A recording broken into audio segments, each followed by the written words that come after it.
awake, and I hope he stays awake during this presentation, because we're going to hear from him about a fascinating subject, which is reputation. We said yesterday that I think Warren Buffett said that it takes 20 years to build a reputation, about 5 minutes to ruin it. So Vince is going to be talking to us about that. He has worked in the US, he's worked in the UK, and he works in Australia, and he works across a number of sectors. Some of whom are in this room: finance, pharmaceutical, and technology. Over 12 years' experience in research and business consulting. He deals with this wonderful, fragile, intricate area of reputation of companies. And they've done a study, and he is Director of Client Services at TNS. And TNS, I think, are supporting very much this whole effort of CSR, one of the companies that are doing that, which is really much appreciated. It's a global market information group, so we're very privileged to have him with us. What is a reputation?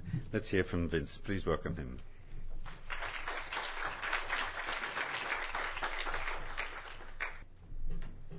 Thanks, Ian. Thanks, Rob. And thanks again to Anne-Marie. I think that's a general thanks across all of us participating. But yet, no, I will try and stay awake, Rob. So in terms of the question and answers, my little one is actually waking up at night, so any ideas of how we can calm her would be greatly appreciated. But I'd be remiss to not talk about consumers in general today, as TNS is the second largest customer research organisation globally. So what I've done is today is really cobbled together across 3 studies that we've done. One really focused on looking at some of the social trends, and I've taken 2 key social trends that we've observed in the Australian marketplace that we think have great impact on corporate social responsibility, and really trying to understand, are consumers engaged, why are they engaged, and what are some of the trends that we're actually seeing manifest in consumer land. The second was a very hot off the press study that we've done in terms of health and obesity, and it was quite interesting listening to Sarah just talk about Unilever's initiatives in that field, and the dubbed videos that have been circulating have certainly really changed the face of brand, and it really is seminal work. So we'll have a look at really how Australians are feeling about themselves, this whole question about well-being. And then the third study really is about corporate reputation, and it's a retrospective study, and it looks at some Dow Jones Industrial Average corporate reputation measures and also stock value. So we'll leave the financial part to the latter end of the session. But firstly, really, what are consumer trends that are shaping how we feel? And I've just chosen 2.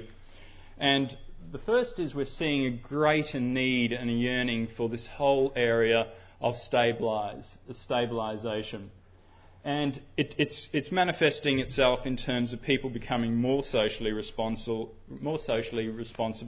and certainly paternalistic in terms of how they want in all aspects of their meaning. What we see is, because of a long boom economy, because of some immigration and an increase in family values, we see that this whole yearning of stabilisation across consumers. People are becoming more traditional. They yearn for simplicity, honesty, transparency, and there's also an increase in what we think is a spiritual connection. And this will come through in terms of the well-being that I'll present in a little. The second key trend that we've observed is this whole era of transformation. And predominantly it's coming through in terms of our spiritual need, the fact that we're actually challenging more.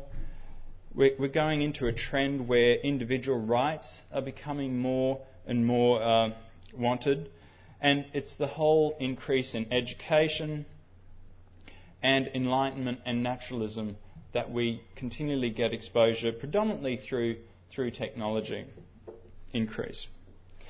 And what we're seeing is that we're almost going into an era where we have a rule of the people.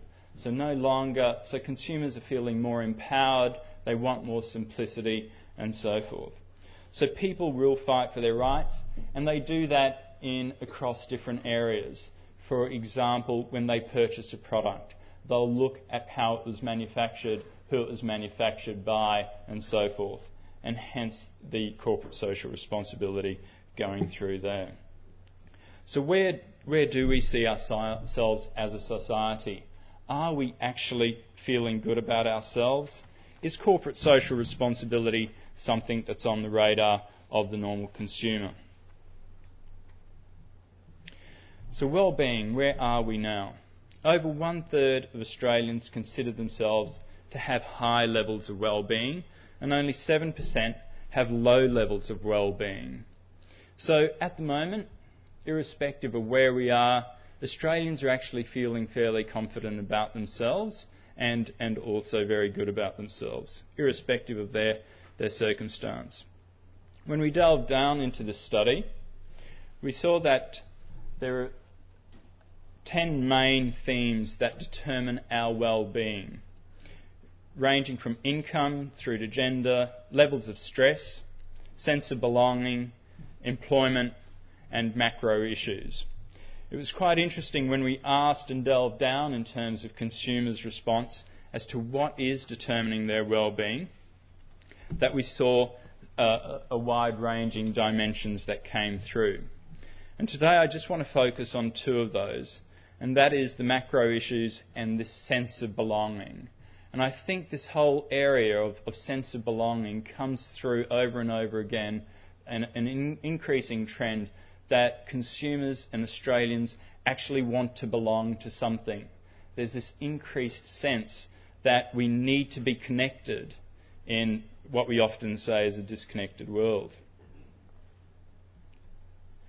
So what we're seeing is that a lot of Australians want to belong to something significant, and the things that that lead consumers associating themselves with, it could be anything from national to regional pride to religion. We're seeing an increase in interest there. Family, friends, ideology, parents groups, political parties, etc. So this sense of belonging is no wonder that CSR is actually increasing, because we are becoming far more educated and relevant in terms of how we buy and who we are. Some of the macro issues that were identified in this study that consumers said were everything from water shortages to financial security, interest rates, obesity, war, crime rates, and so forth. A lot of these trends that a lot of these issues that consumers have actually noted as things that they're stressed about, that they are concerned about. This is what's decreasing my well-being. This is what's increasing my stress. This is what I consider to be some of the things that affect my well-being. And it was interesting to note that some of these issues, and most of these issues, are at a large scale. It's not very much personal. It's not about personal circumstance, but it is about global issues. It is about things that they might not be in control, but they can see happening within the world as something to be concerned about. So it's no wonder there is an increasing importance placed on measuring and managing corporate reputation, and we see that from a research point of view. And the third part, I should say, of the presentation really is just focusing on what impact this corporate reputation does have on stock market valuation. What we've done is TNS has a series of tools that we help organisations manage their corporate reputation. And I won't go into that today. I'll leave the cell till tomorrow's workshop. But we have a reputation index, and we can see that within this study we took 30 companies from the Dow Jones Industrial Average, And the reputation index is a composite of several measures that has been validated to really associate whether an organisation is doing well in terms of reputation or not. Now, a good reputation would be anything from around 70 or above. These 30 companies at the beginning of 2001 had a reputation index on the left-hand side of around 68. A year later, those 30, a composite of those 30 companies, had a reputation index of 57. Now, 2001 and 2002 was a bumper year in terms of corporate reputation. We had the likes of Enron, WorldCom, decimating reputation, and these companies weren't in that 30 set. They weren't part of the Dow Jones Industrial Average, but their impact on the other 30 companies that were in this study was devastating. We saw that corporate reputation just was pulled down wholeheartedly across the index, from 68 to 57, and along with that was the Dow Jones Industrial Average from 10,000 points to around 8,300. Now, when we dug down in terms of these 30 companies that we followed over that time, 1/3 of the Dow Jones Industrial Average companies, of the 30 that we looked at, had strong reputations in both 2001 and 2002. And so we see in that first line in that grid that the mean corporate reputation index was 79, reputation index after 2002 was 69, slight decrease, and the decline in share price was 14%. Another state, the remaining third, had reputations that were weak at both measurement periods. So if we look at the 2 weak weeks, we had the companies that with a reputation index of 50, they fell to 42, and you can see that large change in their share price of 24%. So the whole study really went to show that it was vital that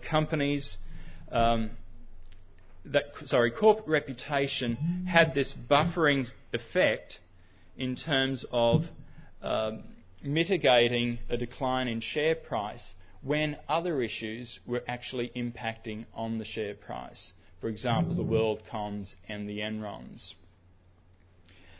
So it was vital that companies with weak reputations focus on the effective communications about those attributes that are important and also to the key stakeholder constituencies.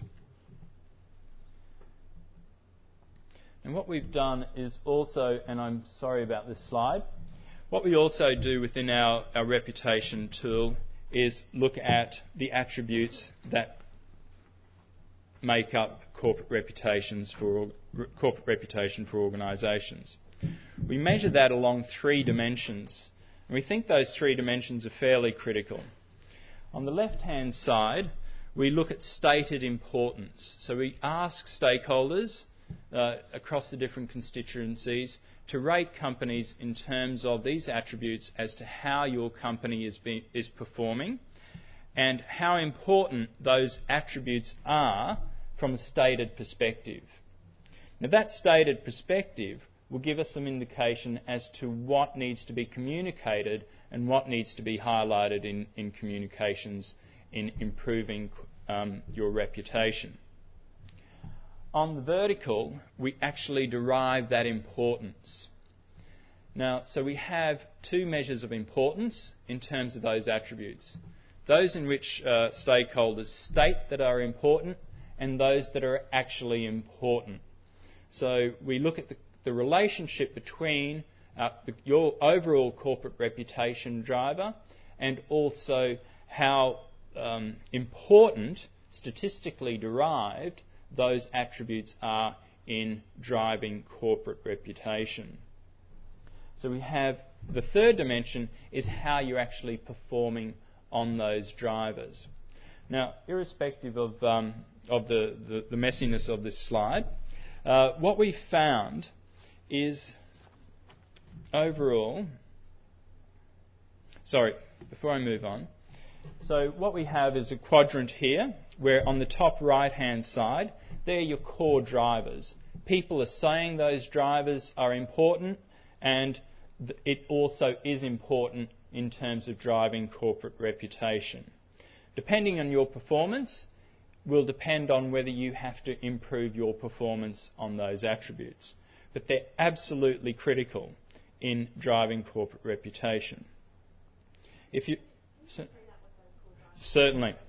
So if we have a look at overall across those 30 companies, A12, when you buy their products and services, you know you're getting the best. So we have product quality. We know that that's going to be a big driver of corporate reputation.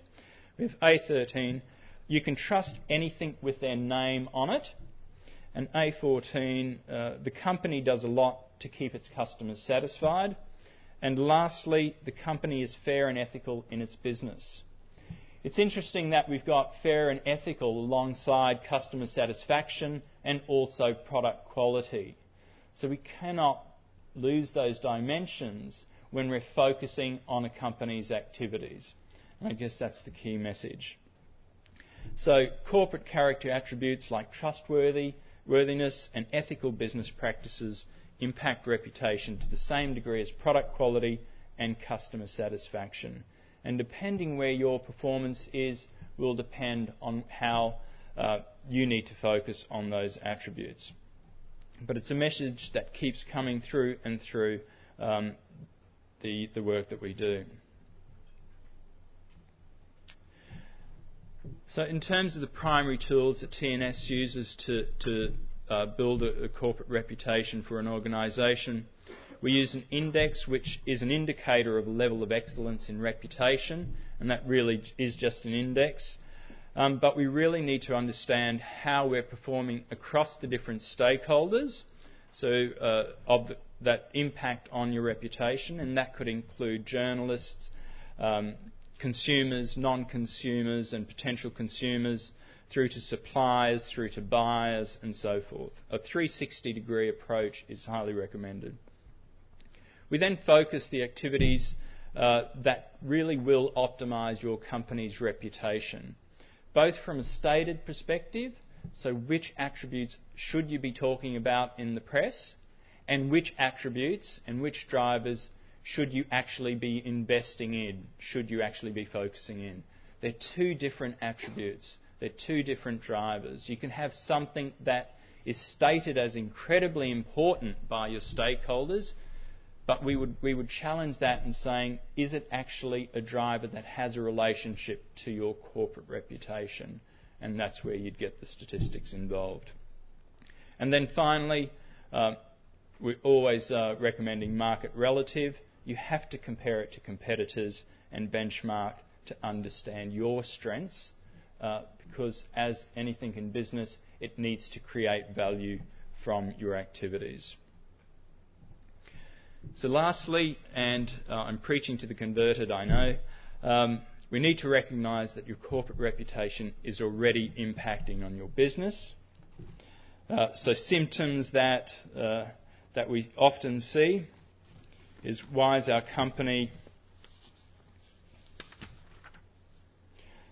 the market valuation lower than it should be given our financial performance? Why don't we get the same support from the community that other companies get?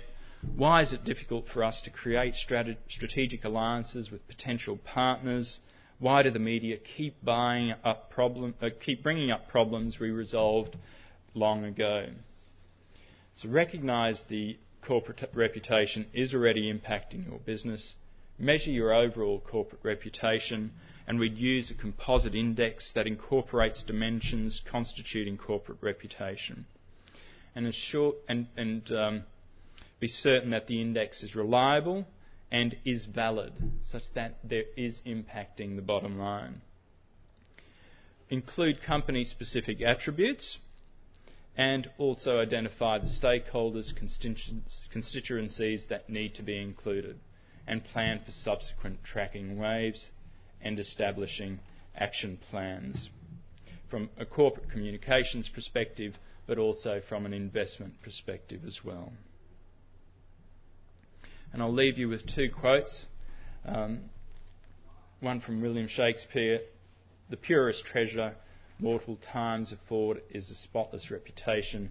And another one from Warren Buffett: "If you lose for the firm by bad decisions, I will be understanding. If you lose reputation for the firm, I will be ruthless. And thank you. Any questions?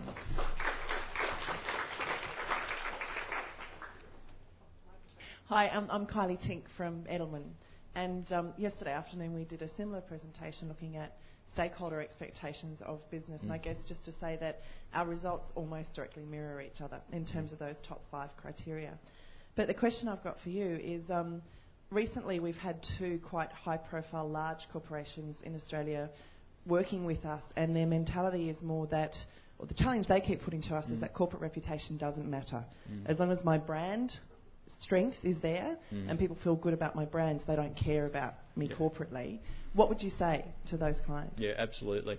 And this goes back from work that we've done at least 10 years ago. And it's quite interesting to have a look at some of the major financial institutions without giving too much away. Financial institutions without giving too much away. When we, about 10 years ago, we did some work which really looked at what values, how consumers actually value an organisation. And when you break that up into certain models, you'll see that price and quality are 2 broad dimensions. And underneath quality, you would actually have this amorphous, unknown thing called brand. And but when you drill down in terms of brand, it's what makes up that brand. And it's the attributes such as corporate responsibility, corporate social responsibility, ethics, and so forth that are the key drivers, or very important drivers to brand. So my comeback to that, Kylie, is yes, brand is important, and for most organisations, brand is one of the key attributes. It sometimes takes up 30% of how people will buy, if not 60% in certain categories, depending on whether you're a commodity versus a brand-driven company.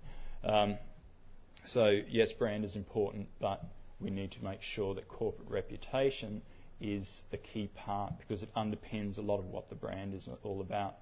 And what we're seeing in terms of some of the trends that we did see is it's becoming more of an issue. I think what will be interesting, sorry, I'm digressing a little, it will become interesting the more brand organisations, and I'll use the word loosely, commoditise that whole word of corporate social responsibility and being ethical. The more organisations will talk about it, the more they'll put it on their packaging, the more they'll put third-party endorsements on their packaging and so forth. It'll be interesting to see whether it almost becomes an expected hygiene level that organisations will be corporate social responsible. I hope that answers your question.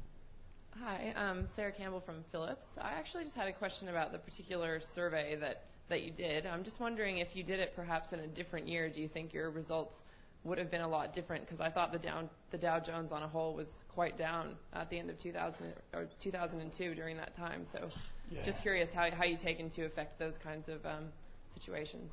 Yeah, what we ensured we did, the answer is no, we haven't done it over the another period. It'd be quite interesting to do it again. What we do find in terms of the reputation index, however, that is being developed within TNS, is that it is robust. We do see that the higher the reputation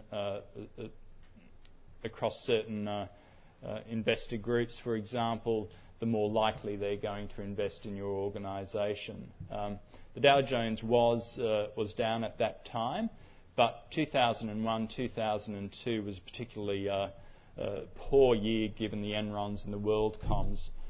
And given that they weren't part of the Dow Jones, it was interesting to see that those companies actually pulled down the rest of the market, for example. I'm not saying that they were the whole concern, but when we teased down underneath those 30 companies, those with stronger reputations actually were more resilient to the downward trend.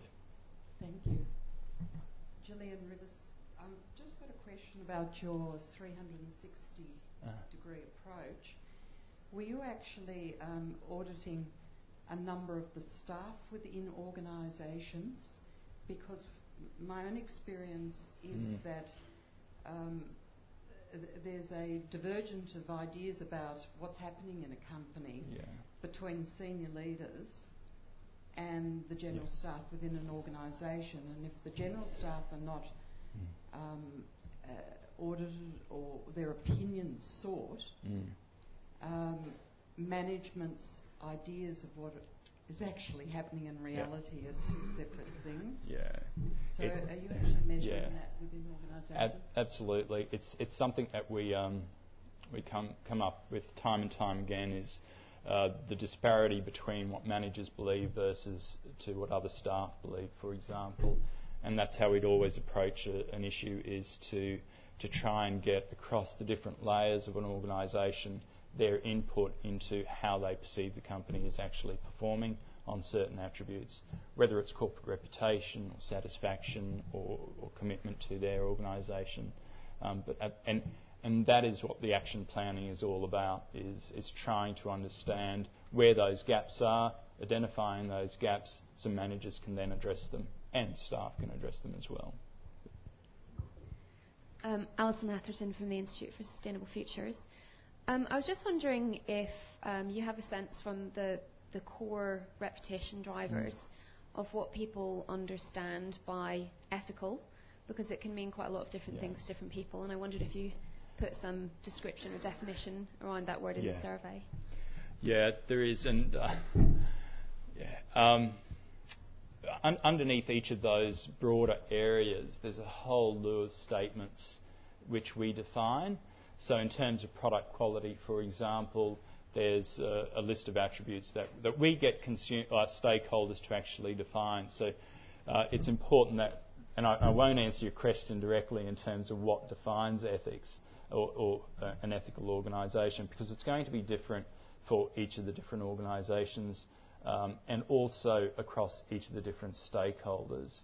But I can follow up with you in terms of some of the broader ethical definitions that we have. So I just can't remember them off by hand. But yeah, it's really critical, I think, across the different stakeholders is looking at how they actually define those attributes, whether it's ethics, whether it's product quality, and so forth, because they often mean different things to different people. So it's understanding how you marry those up. That's a great question. And ask you then, if you have a brand like Vegemite, which is incredibly strong and is ultimately owned by a cigarette company, explain that to me, because I think she's right, or her clients are right. Nobody knows in Australia really that Vegemite is owned by a cigarette company. So when are they going to come together in terms of the corporate reputation and the brand? Yeah, it's interesting, isn't it? We had this. You could argue that in terms of when did corporate social responsibility become so important, and why is it that ethics is when we're seeing organisations such as Unilever, for example, which nobody knows. I mean, the common consumer doesn't know Unilever, but they know the brands, don't they? And that's exactly. So if the brand is behaving ethically or in an ethical manner, does that mean that the mother or parent brand is actually behaving ethically? And it's interesting in the pharmaceutical sector as well. You have that same dynamic where most people don't even know who makes their actual brand of tablets.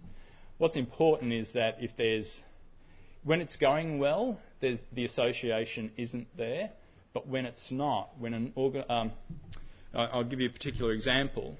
Where, if we look at the pharmaceutical, Vioxx, the drug that's gone through incredible poor publicity over the last year and 2 years in the States, and it's been pulled. Everyone knows who Merck Sharp and Dohme is, but when it's not, so when the reputation of a product brand is poor, and there's ill meaning to it, and there's poor publicity, then the association to the parent brand is likely to come out. So if that parent brand isn't behaving ethically and supporting that ethical conduct of its its sub-brands, then that's when it comes up. When everything's going famously well, then that association is not there. So it's almost a risk mitigator more than a brand promoter in that respect. Yeah. But so it's when things are going poorly that parent brand is elevated. It's interesting as well. If you have a look at the Unilevers and so forth, there was at the recent WHO European conference on obesity, and there were there were organisations such as Unilever, Coca-Cola, PepsiCo, and so forth that were lauded for promoting good health. You wouldn't have heard that 5 years ago. There's been an enormous shift in terms of how organisations want to be seen as driving good corporate social responsibility initiatives. And is that being driven by consumers from your research, or is that coming from the corporate side? There's always going to be a start in terms of which is the chicken and the egg, but consumers are becoming more educated. They do want transparency. They do want simplicity in terms of how they communicate, and they do want that, and they are buying on that basis. So our perspective is that with greater technology, greater education in the market, then it's far more a consumer-led, but it's certainly a corporate-driven behaviour that we try and get our society to actually behave in a certain way. I dare say in the developing countries, CSR is not too much of an issue at the moment because consumers are very much wanting what the more developed have, and how they get there. Once you have the luxury to think, then it becomes important.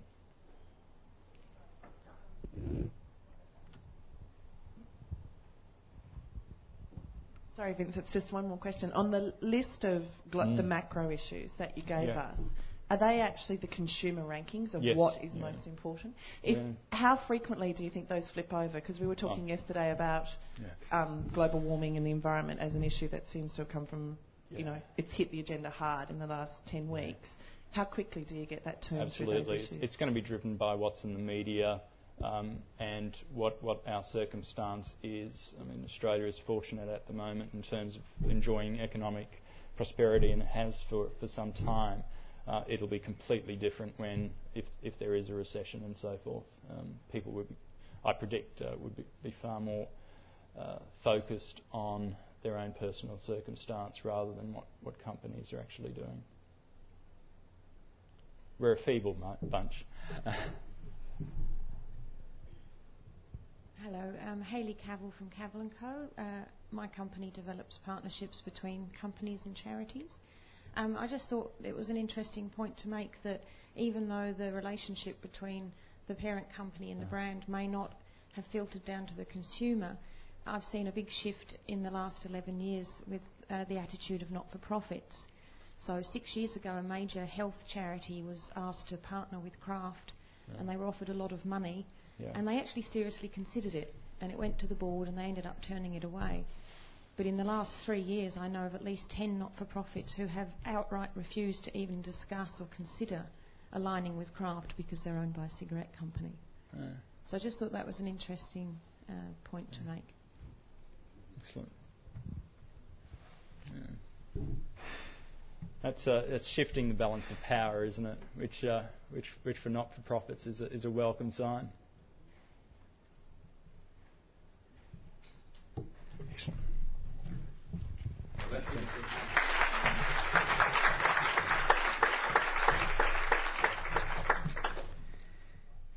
Thanks, Vince. You take me back to a document that went round J. Walter Thompson about 20 years ago. I'm the senior person in this room.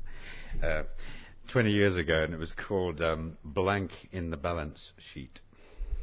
Reputation, your corporate reputation is the blank in the balance sheet. It's not really reported. It wasn't reported at that time. And I think to some extent that's still true. But I think what you're doing is shedding some light on the relationship between that reputation and Dow Jones and all that stuff.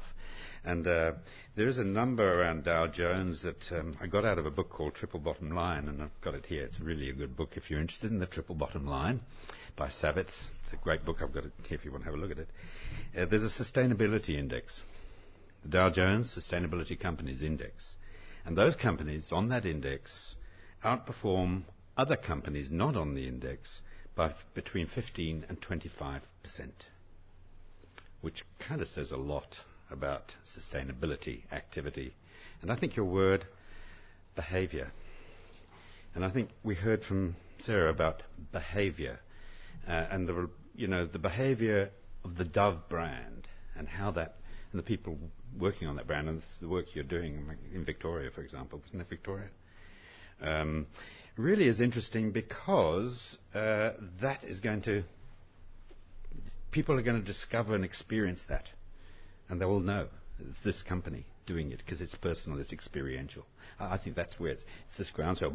The reputation being born out of and sustainability activity being born out of the brand. And you're going to hear that from Harry Hodge later on today at 2 o'clock with the Quicksilver experience of the brand. So I just thought that was interesting. The other thing is that which we can't control stresses us. Less control, higher stress. And you talked about the macro issues. And some of those macro issues we do not have control over. So that relates, I think, to this greater stress. You can't do anything about war, terror, and all that sort of stuff. So that was an interesting thing about and that sense of belonging. And I think what we are starting to inculcate here is a sense of belonging around CSR, which is great. So, Vince, really thank you very much. There's a lot of interest, as you saw from the questions, and appreciate your time and input. So let's thank him once again. Thank you, Vince.